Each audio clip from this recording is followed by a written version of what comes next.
Case est sans aucun doute l'un des hommes les plus courageux et résilients que j'ai jamais rencontrés. Il ne parle pas beaucoup, à peine assez pour avoir une vraie conversation, ce qui me laisse la responsabilité de raconter son histoire extraordinaire. Avant de commencer, je préfère être honnête, si vous trouvez cette histoire difficile à croire, je le comprends. Mais je vous le promets, sur la tombe de ma grand-mère, et non, elle n'est pas encore morte, chaque mot est vrai.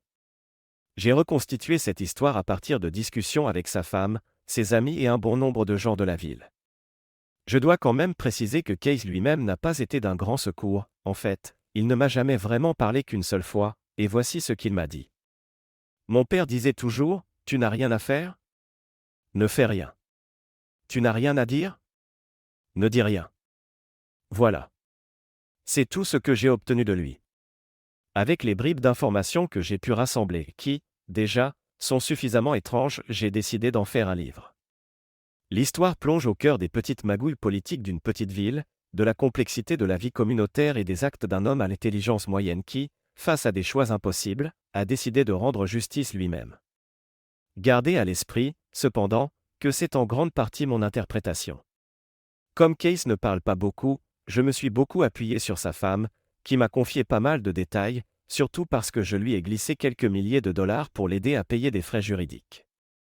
Au moment où commence ce récit, Case et sa femme habitaient une petite ville isolée d'environ 25 000 habitants, où ils élevaient leurs 3 enfants, Teresa, 15 ans, Dylan, 14 ans, et Liam, 12 ans. Case travaillait comme mécanicien, tandis que sa femme était employée dans la plus grande concession automobile de la ville. Le propriétaire de la concession, un vieux brut de la vieille école, nourrissait l'ambition de devenir le prochain maire. Il était le principal candidat de la ville, d'autant plus que tous les autres s'étaient mystérieusement retirés pour raisons personnelles. Pendant ce temps, le journal local, qui avait longtemps ignoré l'histoire de Case, appartenait à un homme qui affichait fièrement un autocollant de cette même concession sur le pare-choc de sa voiture. Quant à moi, je suis Alan, journaliste au Melbourne Times, basé dans la capitale de l'État. Ayant moi-même été victime de brimades pendant mon enfance, j'aurais probablement été attiré par le combat de Case contre Goliath, même s'il n'était pas aussi prenant. Mais il l'est, et c'est pour ça que je suis là. Maintenant, laissez-moi vous emmener là où les choses commencent à se dégrader. Elle était allongée sur le lit du motel, le visage enfoui dans un oreiller pour étouffer ses réactions tandis que Brian terminait. L'oreiller aidait aussi à masquer son expression, ce qui l'arrangeait, parce que faire semblant était épuisant. Le poids de Brian pesait sur elle, rendant sa respiration difficile. Allongée là, elle se souvenait de la façon dont tout avait commencé entre eux. Au début, l'excitation de la nouveauté l'avait vraiment emballée, mais la routine et le manque de vraie romance la laissaient désormais vide. Brian n'était pas un mauvais amant, juste correct. Leur rencontre précipitée dans des chambres de motel était pourtant loin de la passion enflammée qu'elle avait imaginée au début de leur liaison, 7 mois plus tôt. Elle pensait que Brian serait radicalement différent de son mari, Case, mais en réalité, les différences physiques n'étaient pas aussi marquantes qu'elle l'avait espéré. La nouveauté avait vite disparu, et sans intimité ni romantisme, leur moment ensemble était devenu mécanique. Elle se répétait qu'il fallait être patiente, peut-être, avec le temps, Brian lui offrirait les dîners aux chandelles et les instants de tendresse qu'elle désirait tant. Elle ne l'aimait pas encore, mais elle s'accrochait à l'idée que cela pourrait arriver. 3 choses la rongeaient néanmoins, d'abord, la culpabilité, ensuite, la désapprobation qu'elle savait inévitable de la part de ses parents chrétiens très stricts, et enfin, le refus de Brian de divorcer de sa femme tant qu'il n'aurait pas sécurisé son poste de mère. Pour l'instant, cela signifiait qu'elle devait se contenter de moments volés et de rencontres expéditives, au lieu des soirées romantiques dont elle rêvait. À mesure que sa passion s'éteignait, sa culpabilité, elle, ne faisait que s'alourdir. Quand Brian se retira, s'habilla et s'apprêta à partir, la routine habituelle se répéta, il partait le premier, puis elle attendait 1 heure avant de sortir pour éviter d'être vue en sa compagnie. Alors qu'il l'embrassait et se dirigeait vers la porte, elle l'arrêta. « Vérifie dehors d'abord, dit-elle, la voix tendue d'anxiété. Assure-toi que personne qu'on connaît n'est là. » Brian écarta le rideau pour jeter un coup d'œil, mais le laissa retomber aussitôt avec un air légèrement alarmé. « Abigail, il y a un type assis sur le capot de ta voiture. Il m'a vu et maintenant il me fixe. » La panique la traversa, elle sauta hors du lit et jeta un coup d'œil à travers le rideau.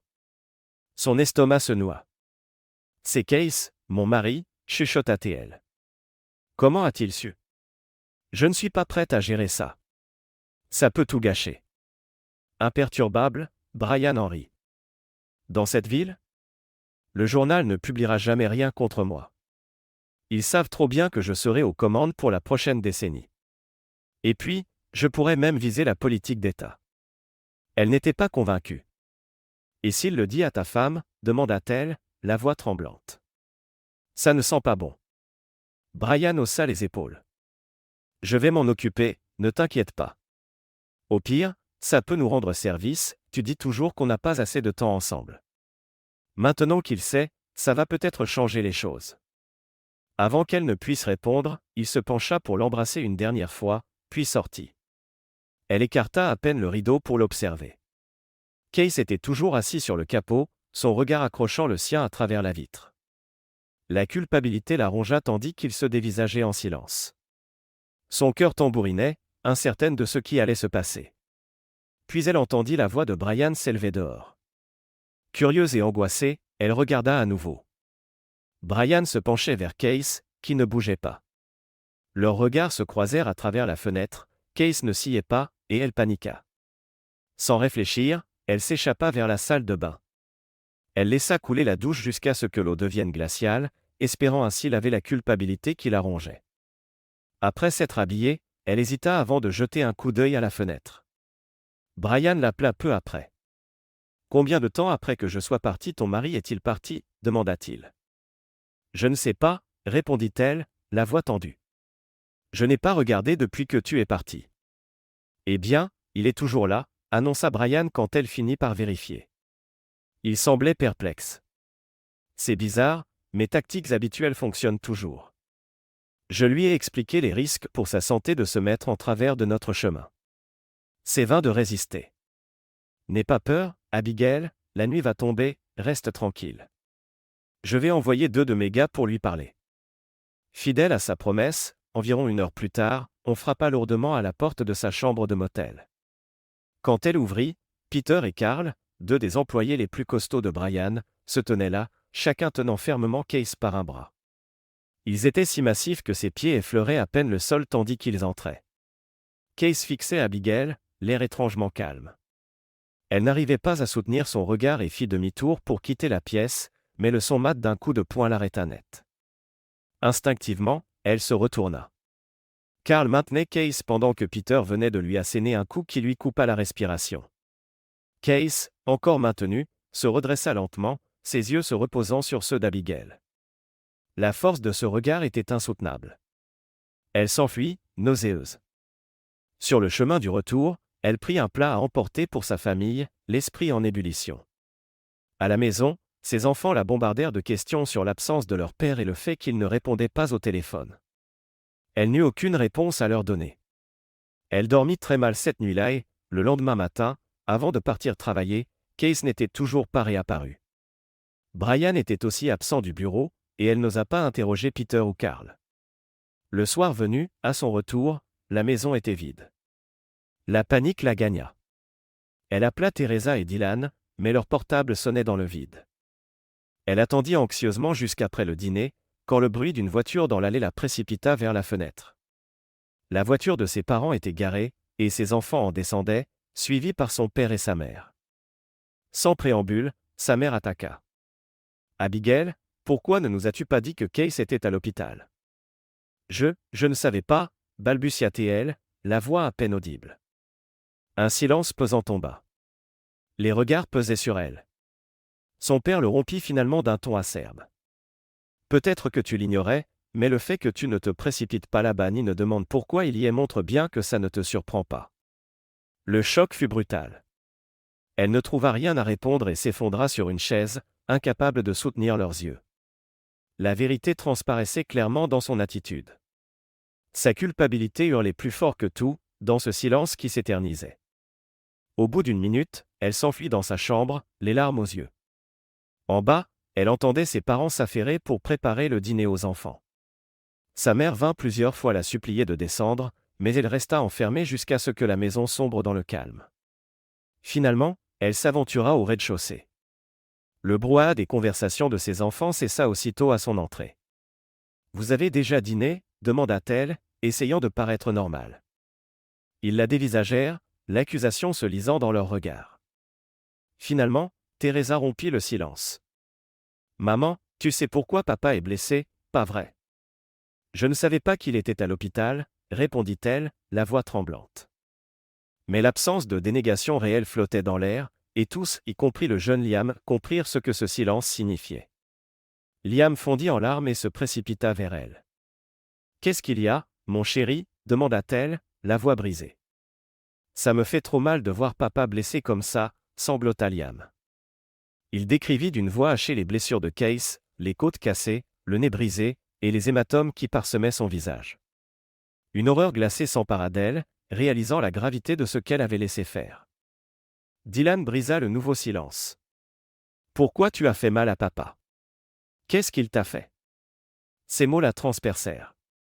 Il ne m'a rien fait, répliqua-t-elle d'instinct. Mais sa voix manquait de conviction. Peu à peu, elle comprit que son incapacité à nier plus fermement revenait à une confession. Elle se sentit complètement responsable. C'était de sa faute. Elle envoya les enfants se coucher et alla chercher une bouteille pour noyer sa culpabilité. Le lendemain, au bureau, Brian évita tout sujet portant sur Case et proposa plutôt de se voir à leur motel habituel pour discuter. Exaspérée, elle accepta. Une fois sur place, il tenta de la séduire, mais elle l'envoya promener. Il haussa les épaules, balaya ses inquiétudes au sujet de Case et ne témoigna aucune empathie. Hors d'elle, elle claqua la porte et s'en alla. De retour au bureau, ils échangèrent à peine un mot, la tension étant palpable. Le soir venu, elle ne s'inquiéta pas plus que ça quand ses parents arrivèrent en retard avec les enfants, mais la froideur de leur attitude la heurta. Les enfants lui répondirent à peine, et toute conversation s'interrompait dès qu'elle approchait. Le lendemain, la situation au travail était tout aussi pesante, et le soir, elle s'attabla dans la cuisine, l'esprit embrumé, cherchant un moyen de recoller les morceaux avec ses enfants. Tellement perdue dans ses pensées, elle ne remarqua presque pas leur arrivée ni qu'ils préparaient un repas.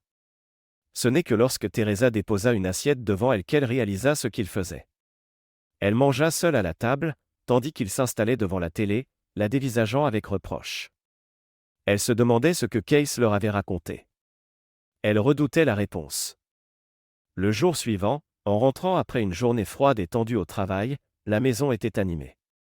Sa mère l'accueillit d'un ton sec.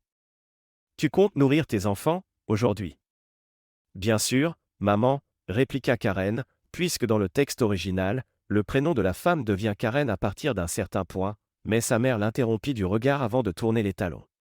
Karen aperçut Liam monter l'escalier avec une assiette de fromage et de biscuits.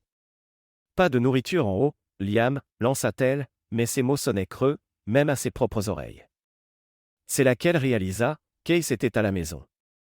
Elle s'affaira dans la cuisine à préparer le dîner, tout en jetant des regards vers l'escalier, comme une barrière la séparant du reste de la maison. À chaque instant, un ou deux des enfants étaient à l'étage, là où se trouvait Case. Quand le dîner fut prêt, Teresa monta lui apporter son assiette, sans dire un mot. Alors que Karen était attablée avec les autres enfants, la voix innocente de Liam brisa le lourd silence. « Si papa ne t'a rien fait, pourquoi tu l'as blessé? Pourquoi tu ne lui parles pas? » Karen se figea, l'esprit vide. Elle n'avait aucune réponse à donner. Avant qu'elle ait pu trouver quoi dire, Teresa se mit à expliquer doucement à Liam ce qu'était la culpabilité. C'en était trop. Karen repoussa son assiette à peine entamée et quitta la maison, marchant au hasard des rues pendant des heures. À son retour, tout était silencieux et les enfants dormaient. Ayant besoin de quelques affaires dans la chambre principale, elle monta discrètement. La porte était entrebâillée et elle jeta un œil. Case dormait sur le côté, tourné vers l'entrée, le visage tuméfié, les bandelettes blanches sur le nez, et sa respiration laborieuse lui déchira le cœur. Elle en fut bouleversée. Silencieusement, elle récupéra ce dont elle avait besoin et se retira dans la chambre d'amis juste en face. Plus tard, elle revint dans la chambre principale, dans l'intention de murmurer des excuses, mais elle vit que Case avait les yeux ouverts et la regardait fixement. Son courage s'évanouit, elle s'enfuit à nouveau, incapable de l'affronter. Toute la nuit, elle se tourna et se retourna, persuadée de sentir son regard de l'autre côté du mur. Quand sa relation avec Brian était devenue sérieuse, elle s'attendait à une confrontation avec Case, mais elle avait toujours cru que ça resterait un problème lointain et théorique. À présent, c'était réel, et bien plus douloureux qu'elle ne l'aurait imaginé. Le lendemain matin, elle pressa Brian de lui dire s'il comptait enfin divorcer. Il la repoussa, déclarant qu'il n'était pas question pour lui de divorcer avant les élections, et que si Karen voulait rompre avec Case, elle devait se débrouiller seule. Il lui promit vaguement un soutien financier et quelques jours de congé, mais pas plus. Elle sentit l'amertume la gagner, n'était-elle qu'une passade pour lui? Elle n'en était pas certaine, mais la situation ne laissait guère place au doute. Malgré ses soupçons, elle avança dans son plan et prit des congés pour consulter un avocat, faisant établir les papiers du divorce. On lui promit un règlement équitable, la garde principale des enfants, un droit de visite raisonnable pour Case, une pension alimentaire, et le droit de rester dans la maison jusqu'à la fin de la campagne électorale. Pendant ce temps, la suite de l'histoire se déroulait dans la concession automobile où Brian et Karen travaillaient tous deux. Pour comprendre ce qui arriva, il faut visualiser la configuration du bâtiment, devant, un grand hall d'exposition, le long du mur du fond, 4 bureaux vitrés séparés par des cloisons pleines. À l'extrême droite, le bureau de Brian, juste à côté, celui de Karen, puis ceux du responsable administratif et du responsable de l'atelier. Les bureaux étaient étroits, avec un bureau adossé au mur du fond, de sorte que celui de Brian et celui de Karen étaient quasiment dos à dos, séparés seulement par une cloison. Derrière, on trouvait l'atelier de maintenance. Karen était en train de taper sur son ordinateur quand Case entra dans la concession. Il se dirigea droit vers la réception, s'appuyant sur le comptoir tout en regardant fixement vers les bureaux. Une des réceptionnistes le reconnut, il avait été son entraîneur de softball au lycée, et elle savait qu'il était le mari de Karen, bien qu'elle ne l'eût jamais vu ici avant. Elle essaya d'engager la conversation, mais Case garda le silence, les yeux rivés sur les bureaux. L'autre réceptionniste, qui remarqua le regard intense de Case, se glissa dans le bureau de Karen. « Case est là » murmura-t-elle. Le cœur de Karen fit un bond. « Où regarde-t-il » demanda-t-elle, à peine audible. La réceptionniste jeta un coup d'œil. « Vers ton bureau » dit-elle, manifestement mal à l'aise. Karen jeta un regard prudent à l'extérieur. Le visage tuméfié et bandé de Case était facilement reconnaissable, et ses yeux étaient braqués sur elle, même à distance. Vite, elle détourna le regard et chercha la commande des stores vénitiens. Elle baissa les lamelles pour qu'il ne puisse plus la voir, mais elle sentait encore son regard la transpercer. Observant par une fine ouverture, elle vit que l'expression neutre de Case n'avait pas bougé. Les réceptionnistes se chuchotaient à l'oreille d'un air inquiet. Karen décrocha son téléphone et appela Brian. « Regarde par ta fenêtre » dit-elle, stressée. « Qu'est-ce qu'il fait là ?»« Aucune idée » répliqua-t-il, agacé. « Je vais le virer. » Il raccrocha et sortit d'un pas ferme vers la réception. « Monsieur Torres » lança-t-il d'un ton autoritaire. « C'est une propriété privée, je vais vous demander de partir. » Case ne répondit pas, le regard toujours rivé sur la fenêtre de Karen. Perdant patience, Brian le menaça. « Ne m'obligez pas à appeler la police. » Sans un mot, Case tendit son téléphone à Brian. D'une voix basse, à peine audible pour l'assistance, Brian se moqua. « Alors quoi ? J'ai couché avec ta femme, c'est la vie. Fais-toi une raison. » Mais malheureusement pour Brian, sa remarque fut suffisamment forte pour que les réceptionnistes l'entendent. Leurs têtes se tournèrent d'un coup vers le bureau de Karen. À travers les stores, Karen aperçut leur visage médusé et ressentit un frisson de panique. La cohue éclata quelques secondes plus tard, Karen vit Peter et Carl, les sbires de Brian, traîner Case vers la sortie, le soulevant presque du sol. Case, tiré en arrière, gardait les yeux fixés sur Karen jusqu'à ce qu'il disparaisse de son champ de vision. Durant un instant fugace, Karen se surprit à penser qu'il l'avait bien mérité, puis la réalité la frappa de plein fouet. Avant de surprendre sa liaison, Case ne savait même pas que leur couple battait de l'aile. La culpabilité l'envahit, la submergea. Elle se précipita vers la porte de son bureau, mais Brian se tenait là, un rictus mauvais sur les lèvres. « Non » supplia-t-elle, « pas encore. Laisse-moi gérer. » Brian lui fit signe de retourner dans son bureau. Furieuse, elle obéit, mais claqua le store en s'enfermant. Brian annula ses rendez-vous de l'après-midi et resta cloîtré.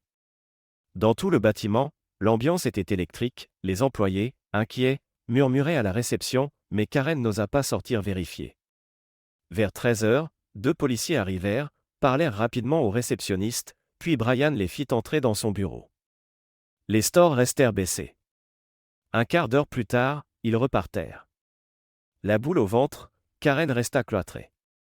Ne pouvant affronter la maison, elle demanda à Brian d'aller au motel de l'entreprise. Leur motel. Ce soir-là, elle prit ses affaires en douce. Brian la rejoignit après le travail, lui donna un coup de main à tout déballer. Cherchant à chasser ses angoisses, elle céda à son étreinte, malgré son esprit tourmenté. Vers 18h30, son téléphone sonna, c'était sa mère. Karen se dit que c'était sans doute pour la culpabiliser, encore une fois. « Allô » fit-elle en décrochant. « Où es-tu ? Pourquoi tu n'es pas à la maison » claqua la voix de sa mère. « Je ne rentre pas ce soir, papa peut s'occuper des enfants » répondit Karen d'un ton las. La réponse de sa mère la glaça. « Case est à l'hôpital, encore.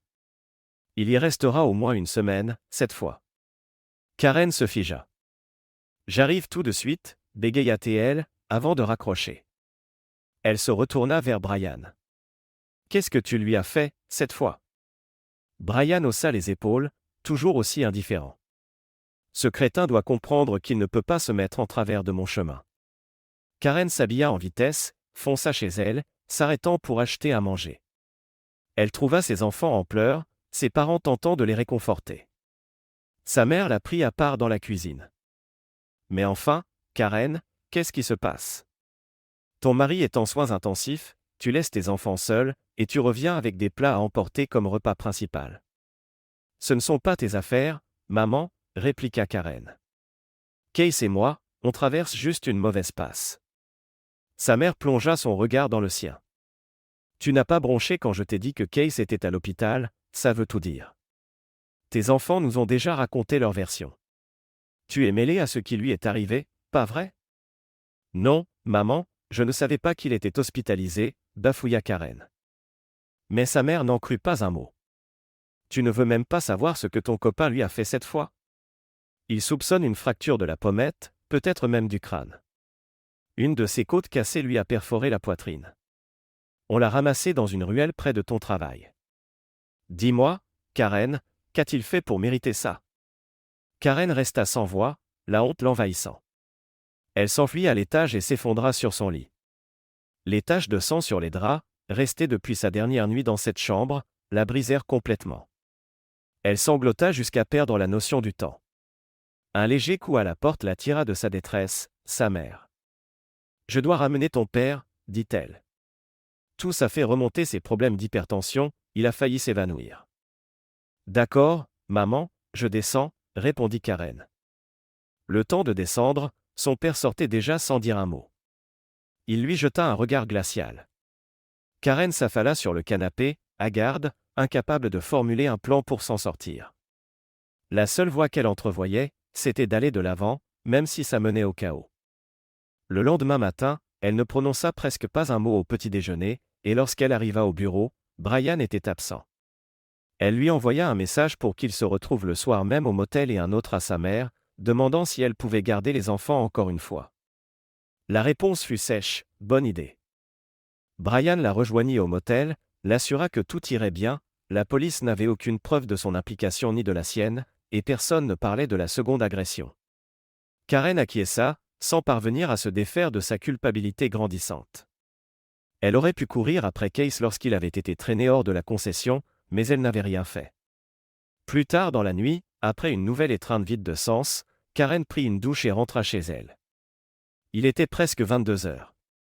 Ses enfants étaient encore debout, le visage fermé. « Pourquoi vous n'êtes pas au lit ?» demanda-t-elle, feignant l'assurance. Sa mère répondit pour eux. Ils voulaient attendre. Ils souhaitent des nouvelles de leur père. Je ne sais pas, soupira Karen, la voix éteinte. Le regard de sa mère se durcit. Tu n'es même pas allé le voir, pas vrai ? Karen garda le silence. Sa mère éleva la voix. Donc je t'ai couverte pour que tu puisses filer retrouver ton copain, alors que Case est en soins intensifs ? Dis-moi que ce n'est pas vrai. Karen ne trouva rien à dire. Son silence fut plus éloquent qu'aucun aveu. Hors d'elle, Sa mère la fustigea du regard. Tu me dégoûtes, cracha-t-elle. J'ai honte de t'appeler ma fille.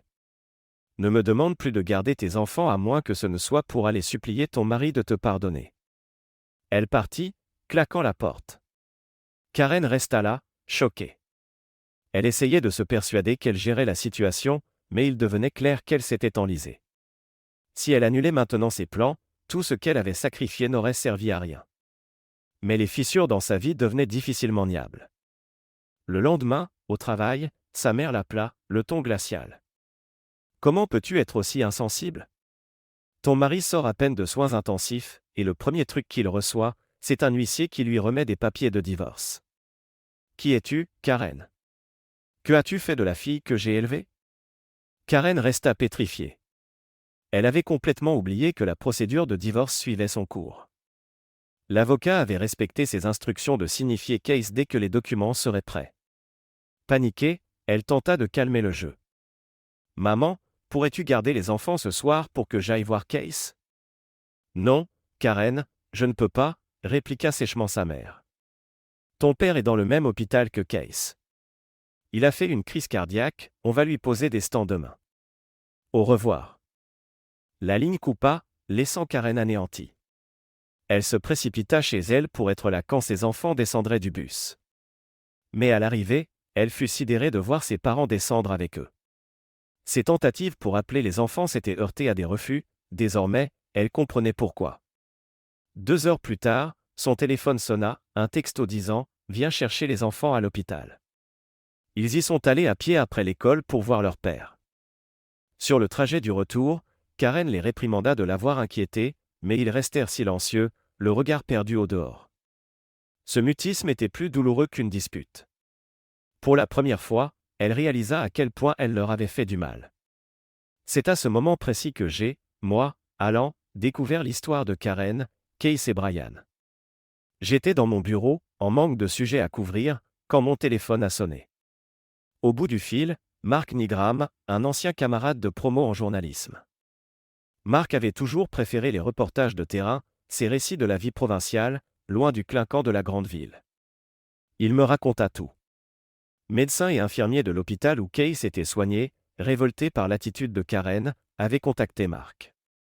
Usant de ses talents d'investigation, Mark découvrit la liaison de Karen avec Brian, et les passages à tabac subis par Case. Bien que personne n'ait clairement nommé Brian, des témoins avaient vu Case se faire traîner hors de la concession par 2 types qu'on savait proches de Brian. L'affaire était évidente. Mark tenta de parler à Case, mais celui-ci ne lâcha pas un mot. Il se tourna vers la police, qui n'enquêta pas dégoûté. Mark proposa l'article à son rédacteur en chef, qui le rejeta. Ce fut la goutte de trop, Mark démissionna et m'envoya son enquête. Voyant le potentiel, je lui offris un poste dans mon journal. Une semaine plus tard, je libérai mon agenda et partis à Hicksville pour percer les mystères de cette histoire. De son côté, Karen voyait sa vie se désintégrer, ses enfants s'éloignaient d'elle, et sa mère refusait de l'aider pour la garde. Chaque soir, elle récupérait les enfants à l'hôpital, leur silence la dévorant. Brian était en voyage d'affaires, le seul soir où il passa chez elle en douce, ils passèrent la nuit ensemble pour la première fois. Le vendredi, Karen reçut un appel de l'école pour une réunion d'urgence. Teresa perdait dangereusement du poids. Michael, dans le texte original, on lisait « Dylan », sans doute une confusion. Continuons avec Dylan, manifestait une violence soudaine, et Liam se faisait harceler parce qu'il pleurait sans cesse. Karen se rendit compte de l'impact catastrophique de ses choix sur ses enfants. Elle voulut accélérer le divorce, pensant qu'une séparation rapide clarifierait la situation. Le soir, elle refusa d'abord l'invitation d'amis à sortir, mais, après un essai infructueux pour renouer le dialogue avec les enfants, elle céda à la tentation. Elle laissa à Teresa son lieu de sortie en cas d'urgence. 1 heure plus tard, elle aperçut Case à une table voisine, le visage tuméfié, affaissé, manifestement souffrant.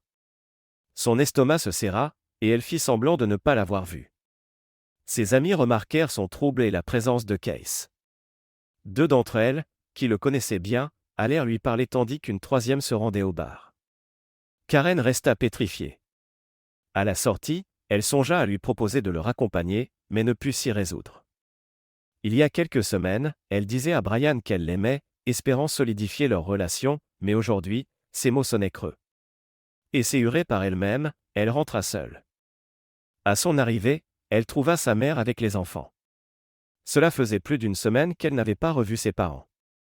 Le regard insistant de sa mère lui rappela soudain qu'elle n'avait pas pris de nouvelles de la santé de son père depuis l'annonce de sa crise cardiaque. Une fois les enfants couchés, Karen et sa mère discutèrent. D'abord de son père, puis de Case. Karen chercha à changer de sujet, mais sa mère insista. Est-ce que Case a fait quelque chose de grave pour mériter un divorce?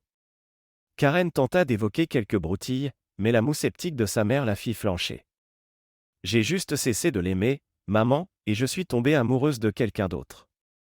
Ce n'était pas la vérité entière, mais c'était plus simple que d'admettre qu'elle avait cru à un mieux en se jetant dans les bras de Brian. Sa mère, directe comme toujours, ne retint pas ses reproches. Tu es en train de démolir ta famille, Karen. Ton mari, tes enfants. Tu as réfléchi aux conséquences sur eux. Karen se tortillait sous le regard accusateur de sa mère, mais réussit à nier toute responsabilité dans les coups reçus par Case. Après une énième remontrance, sa mère partit, sans que Karen lui demande si elle avait parlé à Case de pardon. Dans l'esprit de Karen, le plan restait valable. Avant de partir, sa mère lui apprit que Case sortirait de l'hôpital dans 2 jours. Il a appelé plus tôt pour savoir où tu étais. Karen en conclut que Case était sorti pour aller dans un bar. Les 2 jours suivants, elle réfléchit à la façon dont elle s'excuserait tout en lui expliquant qu'il l'avait poussée à agir ainsi, et en exigeant qu'il dise aux enfants qu'elle n'était pas responsable de ses souffrances. Une partie d'elle espérait qu'il la supplierait de rester, et elle était prête à négocier en le menaçant de réduire sa part du patrimoine s'il faisait preuve d'hostilité. Le soir de la sortie de Case, Brian sortit du travail plus tôt et rejoignit Karen au motel vers 18h. Ils partirent ensemble et s'immobilisèrent en voyant Case, debout sur le parking, avec Teresa, Dylan et Liam. Case dit quelque chose d'inaudible, puis s'interposa devant les enfants. Brian, voyant ses témoins, tourna les talons et s'en alla, sans un mot. Case emmena les enfants dîner et les ramena vers 20h. Karen entendit leur rire, tandis qu'ils rentraient, alors qu'elle finissait la vaisselle. Une fois la cuisine rangée, elle entra dans le salon dans l'intention d'affronter Case et de poser ses conditions. Mais à son approche, les rires cessèrent net, et Case avait déjà disparu. « Où est votre père » demanda-t-elle, la voix tendue. « Il a pris ses médicaments et il est allé se coucher » répondit Teresa, froide. Karen voulut discuter, mais les enfants réagirent à peine. Excédée, elle les envoya au lit, puis appela Brian pour se rassurer. Épuisée, elle décida d'aller se coucher tôt. En haut de l'escalier, elle vit de la lumière dans la chambre d'Amy, un tas de ses vêtements et de ses affaires de toilette étaient posés sur le lit. Furieuse, elle se dirigea vers la chambre principale. La porte était verrouillée. Furieuse contre le comportement de Case, elle descendit récupérer la clé de secours et, par sécurité, s'arma d'un rouleau à pâtisserie. La lumière du couloir éclairait une scène dépouillée. Case était étendu au sol dans un sac de couchage, simplement posé sur le matelas nu. Karen n'eut pas le temps de réagir que Dylan se redressa du sac, se mettant entre elle et son père, le regard noir de défi. Apercevant le rouleau dans sa main, Dylan siffla. « Tu ne vas pas refaire de mal à mon père, pas vrai ?» Karen voulut jurer qu'elle n'allait pas le frapper, mais ses mots semblaient dérisoires. Vaincue, elle baissa le rouleau et s'enfuit dans la chambre d'Amy, en larmes. Elle pleura jusqu'à sombrer dans un sommeil agité. Le lendemain matin, les enfants déjeunèrent à tour de rôle. 2 d'entre eux restaient dans la cuisine, tandis que l'autre faisait le guet sur les marches de l'escalier. Cette scène la brisa. Toute la journée, elle rumina un discours pour tenter de reconquérir leur confiance et sauver sa famille. Le soir, en rentrant, elle trouva Case et les enfants dans le salon, en train de plaisanter. Karen ordonna aux enfants d'aller à la cuisine, et Case commença à se lever, en grimaçant de douleur. « Reste où tu es » lança-t-elle sèchement, avant de les quitter des yeux pour se concentrer sur les enfants. Quand ils furent réunis autour de la table, Karen se posta devant eux, le visage sévère, prête à dérouler son texte. Mais elle vit du coin de l'œil Case, debout juste derrière la porte, le visage inexpressif, calme à l'extrême. Des semaines de tension, d'angoisse, d'épuisement, de haine de soi explosèrent en elle. La simple vision de Case, impassible, la mit hors d'elle. Sans réfléchir, Elle saisit le lourd saladier de fruits en verre au milieu de la table et le jeta dans sa direction. Comme au ralenti, elle sentit le saladier lui échapper. Il heurta l'encadrement de la porte et se brisa en 2 morceaux. L'un tomba, inoffensif, mais l'autre fila droit sur la joue de Case. Horrifiée, Karen le vit s'ouvrir une profonde entaille. Case chancela, tomba à genoux puis s'écroula sur le côté. La pièce sombra dans un chaos indescriptible. Les enfants restèrent figés une seconde, puis hurlèrent. Dylan fut le premier à réagir, se jetant sur son père pour le protéger. Karen était pétrifiée, regardant le sang couler. Son fils criait, essayant de colmater la blessure avec une serviette. Karen voulut l'aider, mais Dylan la repoussa et resta à genoux auprès de Case. Teresa hurla à Liam d'appeler les urgences, puis, prise de panique, s'élança vers le téléphone, mais Dylan mal comprit le mouvement et vociféra « Prends celui d'en haut ». Liam agrippa Teresa pour l'empêcher d'avancer, mais elle s'extirpa, sortit de la maison et sauta dans sa voiture, au moment précis où j'arrivais sur la scène. J'étais venu pour demander une interview quand j'ai vu Teresa, les mains ensanglantées, courir à toute vitesse. Inquiet, je suis entré sans plus de cérémonie et j'ai immédiatement porté secours à Case. Les ambulanciers sont arrivés en quelques minutes, suivis de la police. Tandis que les secouristes stabilisaient Case et l'emmenaient à l'hôpital, les agents prenaient des témoignages. Craignant que la police locale n'assure pas pleinement la sécurité de Case, j'ai fait intervenir 2 membres de la Flying Squad, la brigade mobile d'intervention, qui sont arrivés dans les 3 heures et ont pris le relais de l'enquête. Je suis resté assez longtemps pour voir les enfants donner leur version, puis je les ai conduits à l'hôpital pour voir leur père. À ce moment-là, j'ai entendu pour la seule fois la voix de Case s'adresser directement à moi, il m'a remercié, discrètement, mais il était surtout concentré sur ses enfants. Après la visite, je les ai raccompagnés chez eux et je suis parti, ignorant alors que Teresa s'enfuirait bientôt chez Brian. De son côté, dans la maison de Brian, sa femme, Sandra, accueillit Teresa pour la nuit. Sous le choc, Sandra resta à la maison le lendemain.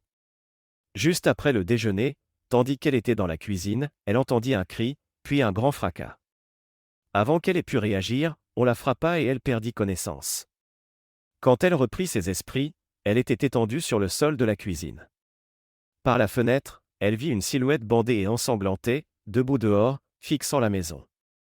Encore groggy, elle entendit Teresa marmonner au sujet de son mari. Affolée, Sandra appela la police pour faire partir l'intrus, puis prévint Brian. Brian arriva le premier, se frayant un chemin sans même accorder un regard à Case, qui stationnait encore à l'extérieur. Son unique but était de contrôler la situation. Lorsque la police se présenta, Sandra confirma que Case était là, ce qui entraîna son arrestation. Brian, en mode gestion de crise, partit engager un avocat pour Teresa et éviter tout scandale inutile. Plus tard, Sandra l'appela à nouveau, paniquée, Case rôdait toujours. Brian mit alors au point un plan, attendre la nuit pour limiter les témoins. Pendant que Brian occupait Sandra, j'étais moi-même au poste de police pour tenter d'obtenir des informations sur les chefs d'inculpation. Les officiers restaient vagues et, après des heures d'attente, je suis retourné au motel pour rédiger mon article. En écoutant la radio de la police, j'ai appris que des patrouilles se rendaient chez Brian. Pensant qu'il se passait quelque chose d'important, j'ai décidé d'y aller. À mon arrivée, j'ai vu la police observer Case, qui montait dans sa voiture et s'éloignait. Inquiet de l'escalade de violence, j'ai choisi de le suivre. Je n'étais pas loin derrière lorsqu'il s'est garé chez lui, peinant visiblement à sortir de sa voiture. Soudain, 2 silhouettes ont surgi de l'ombre. Avant que j'aie le temps de réagir, l'une d'elles a asséné un coup violent à l'arrière du crâne de Case, le projetant au sol. Immédiatement, j'ai accéléré, braquant mes phares sur la scène et pris rapidement quelques photos avec mon appareil toujours prêt. Les 2 agresseurs ont pris la fuite en courant dans la rue, laissant Case inerte sur la chaussée. J'ai appelé une ambulance et la police. Les médecins ont emmené Case à l'hôpital pour la 4e fois en 2 semaines, et j'étais presque certain qu'il ne survivrait pas à un autre passage à tabac pareil. Ce n'était pas une simple agression, c'était une tentative de meurtre. J'ai donné ma déposition à la Flying Squad et leur ai fourni mes clichés identifiant clairement les assaillants. Case passa une nuit de plus sous surveillance à l'hôpital pour une nouvelle commotion. Le lendemain, tandis que j'assistais à une séance au tribunal, j'appris que Sandra avait été mise en examen pour coups et blessures graves, et qu'une charge de tentative de meurtre était envisageable. Brian, lui, paya la caution de Sandra, lui remit de l'argent en liquide et l'emmena au motel qu'ils avaient l'habitude de fréquenter. Il se montra froid et expéditif, lui suggérant de détruire son téléphone, pour que Case arrête de la pister, et de ne plus jamais s'approcher de lui en dehors du travail, afin d'éviter la mauvaise publicité. Effondrée, Sandra comprit qu'elle avait tout perdu, son honneur, son mariage, sa famille, sa réputation. Brian la considérait désormais comme un poids mort. 2 jours plus tard, une lueur d'espoir apparut quand Brian fut finalement arrêté. Mais clichés de la dernière agression contre Case permirent d'identifier et de retrouver les complices. Face aux preuves accablantes, ils coopérèrent, ce qui entraîna l'inculpation de Brian et son placement en détention sans possibilité de libération sous caution. Après la parution de mon article dans un grand hebdomadaire, la chute de Brian fut immédiate, sa femme le quitta, et son aura d'homme fort s'évanouit. Sandra, de son côté, négocia un accord temporaire avec sa mère pour récupérer ses affaires personnelles, mais elle ne revit jamais Case ni les enfants. Elle dut répondre de ses actes, complice pour ne pas avoir dénoncé les agressions, accusée à 2 reprises de non-dénonciation de crimes et de complicité d'agression. Même si Case éprouvait des sentiments contradictoires, il obtint la garde intérimaire de leurs 3 enfants. Poussé par les services de protection de l'enfance, qui défendaient l'idée de droits parentaux pour Sandra, il porta finalement plainte contre elle. Face à un travailleur social qui semblait à tout prix vouloir redonner la garde à Sandra malgré l'avis des enfants, Case commença à faire le pied de grue devant la maison du fonctionnaire pour protester en silence. Les forces de l'ordre intervinrent plusieurs fois, mais la détermination de Case eut un effet certain. Des disputes éclatèrent chez le travailleur social, son mari remettant en cause son choix de soutenir Sandra. Après une confrontation plus violente que les autres, on la vit charger des valises dans sa voiture, puis l'affaire fut classée. Sandra, toujours en proie à ses démons, fut jugée par la Cour suprême de l'État. Les preuves l'accablant, elle et ses complices plaidèrent coupables. Peter et Carl écopèrent de 3 ans de prison chacun, Sandra de 4 ans, et Brian de 8 ans. Tandis que Sandra était conduite à sa cellule, la réalité la frappa, effondrée, elle écrivit une longue lettre à ses enfants, s'excusant du mal qu'elle leur avait causé. Elle en rédigea aussi une pour Case, elle n'y formulait aucune excuse, mais le suppliait de prendre soin des enfants et de leur offrir la stabilité qu'elle ne pouvait plus leur donner. Case, quant à lui, ressortit grandi de cette épreuve, considéré comme un héros local. Sa force et son dévouement envers ses enfants lui valurent l'admiration de beaucoup. Plusieurs femmes lui firent les yeux doux, et il accepta parfois des sorties, poussées par Teresa et Dylan. Une d'entre elles retint particulièrement l'attention de Case, et Teresa et Dylan la passèrent au crible, se livrant à un interrogatoire en règle. Satisfaits, ils donnèrent leur bénédiction, affirmant qu'elle était digne de leur père. L'histoire d'amour s'épanouit, et Teresa glissa quelques allusions à Case à propos d'une éventuelle demande en mariage. Pour la première fois depuis longtemps, il semblait y avoir un espoir de bonheur et de guérison dans cette famille. Brian, en revanche, tomba de très haut. En prison, sa réputation d'intimidateur de province ne le protégeait plus. Ce qui autrefois faisait sa force était désormais un handicap. Les coups pleuvaient sur lui. Puis, quelques jours plus tard, il commit une erreur fatale, il tenta d'intimider un colosse de 160 kilos. Le combat fut rapide et se solda par sa mort. Son passé l'avait rattrapé de la pire des manières. L'homme autrefois tout-puissant n'était plus qu'un sinistre exemple de ce qui arrive aux tyrans. Merci de regarder et n'oubliez pas de vous abonner pour ne pas manquer les nouvelles histoires.